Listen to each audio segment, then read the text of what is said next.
Look, I've got 5 grandchildren. I actually am very, very worried. I woke up after the American election feeling quite existentially in grief about drill, baby, drill, and what does that mean for my grandchildren. I like Tim Costello so much, but I don't agree with him on this. For Palestinians. Yeah. So there is this sense that there are bigger issues than just the cost of living. But the guardrails in a democracy, we now know, if you're going to have progress in climate change, you have to address cost of living. You have to have safe borders. You can't have the back door open, as we saw with the Democrats, and it killed them. There are things you have to do, but to set one off against the other, we have to address both. Claire? It's a very tricky problem for politicians. Even though we would like to have it all, we would like to have lower power prices and increased clean energy. It doesn't always work out that way, and the current government is experiencing this. You know, they promised that our power bills would be cut. They keep going up. So it's a huge problem for politicians. Why would anybody in this country trust a promise from the Labor Party? One thing that Australians should be mindful of is that even if we get our emissions to zero, our emissions are cancelled out by China within 15 days. So a year of our carbon emissions are about 500 million tonnes. China is emitting 11.5 billion tonnes a year. Now, all Western countries' emissions are declining. All Western countries are doing the right thing. The United States emissions have been in decline, same with Australia. China's keeps going up. They keep opening new coal power plants. So there's only so much we can do. So I sometimes get concerned that Australians are internalising this issue a little bit too much. It's not actually a problem we can solve on our own.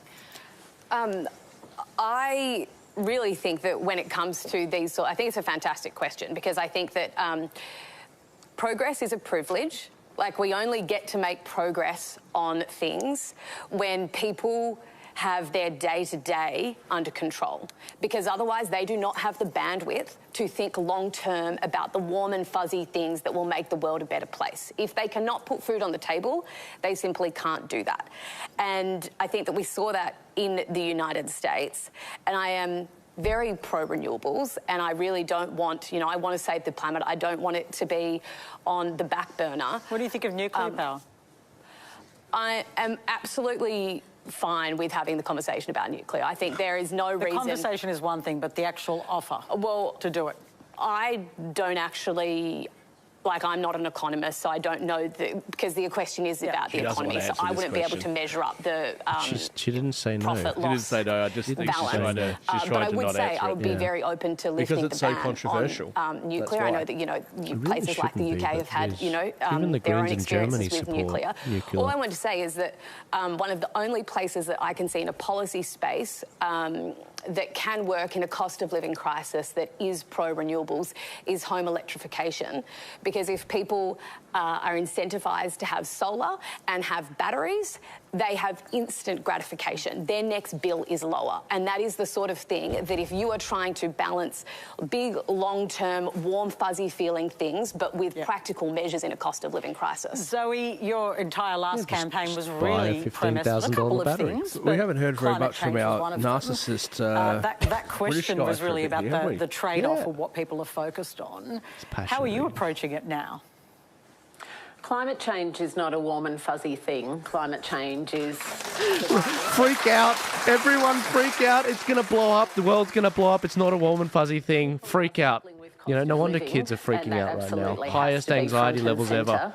Thank you, Zoe. People like AOC telling young people not to have children. Thank you, Zoe, for freaking out Gen Z. And also... I hope you enjoyed that particular clip. Remember to like, subscribe, share this video, get it out there. We've got to break the echo chamber.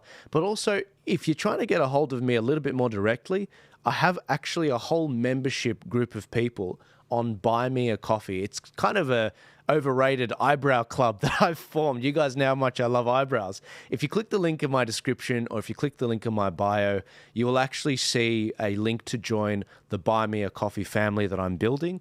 I want to be able to share more with you guys as to what are my plans ahead of the election, what are my raw and uncensored predictions for the elections and the various bills going through the parliaments. But also, I want to hear from you guys. What are the big tools that you want to see to help you meander through the craziness that will be 2025? And what advice do you have for me? What do you think the biggest issues are? Some of the best projects I've come up with have been from your ideas. The how to vote cards, the LGBT book registry, the reparations calculator. These are all things that you guys, from chatting with you, have inspired in me to form and make. I just happen to have the means to do it. But I want to actually, be walking around with both eyes open as to what's going on in this country. And the best way to do that is through you. It's through family. And I think that's why they try to destroy the family unit in this country. If you want to join the club, click the link in my description, click the link in my bio, join the family. There's 3 different eyebrow tiers, bronze, silver, and gold.